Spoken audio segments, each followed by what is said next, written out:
Hi everyone. Today I just wanted to take a few minutes and talk to you guys about how to price your wreaths to sell.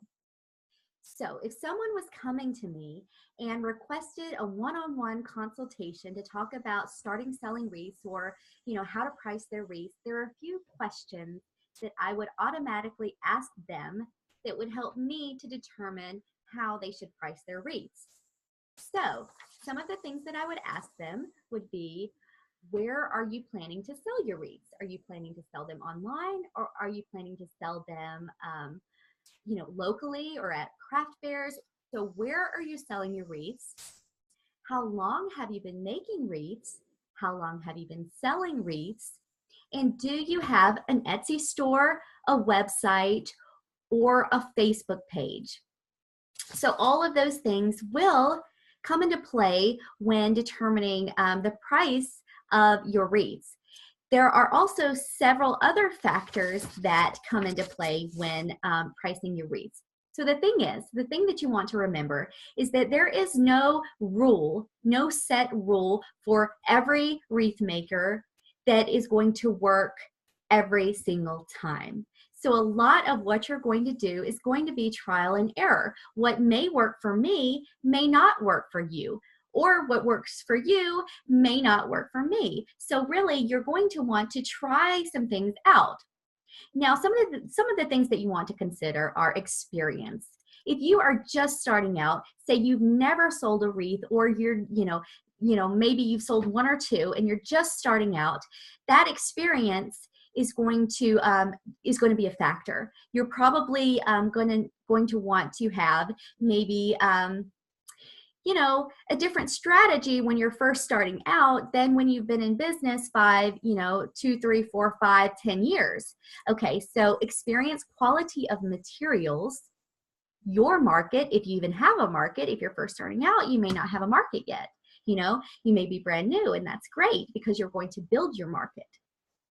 The economy, even after over 11 years of selling wreaths online, economy and time of year still plays a part in my pricing of wreaths for our business.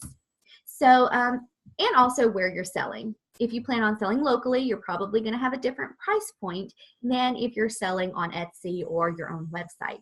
So all of those are things to consider when pricing your wreaths. Now, I will tell you, when we first started out with our business selling online over 11 years ago, we sold wreaths for practically nothing. So we barely broke even.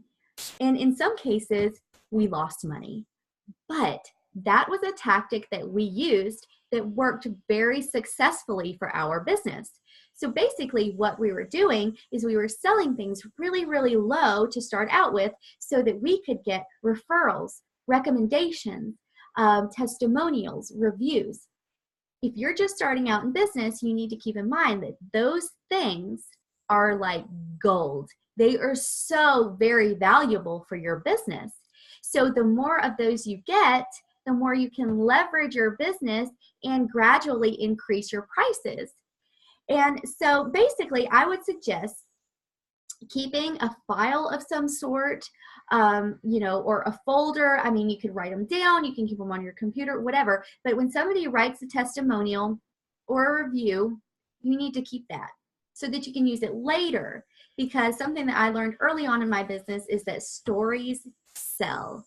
So people value, especially in the whole, social world that we live in, people value what other people say. So they value those recommendations and those reviews. They're looking at those and they are determining whether or not they're going to purchase from you based on what they are seeing from other people. So those are very, very valuable for your business. Now, it's kind of like Amazon. A lot of Amazon sellers will give away free or very, very reduced priced products in exchange for honest reviews.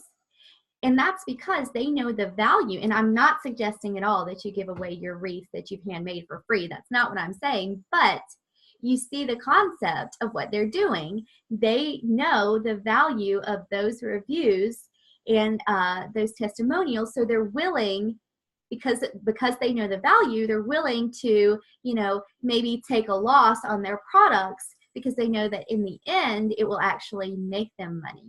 So that's kind of the approach that we took in our business. We started out selling them lower and then gradually increasing the prices, you know, and marketing to a higher end clientele, you know, who valued our products as well. And so now we're able to, you know, we have a very large following and fan base and customer base, so we're able to market our products, you know, and the customers and the clientele are able to see the value in our products.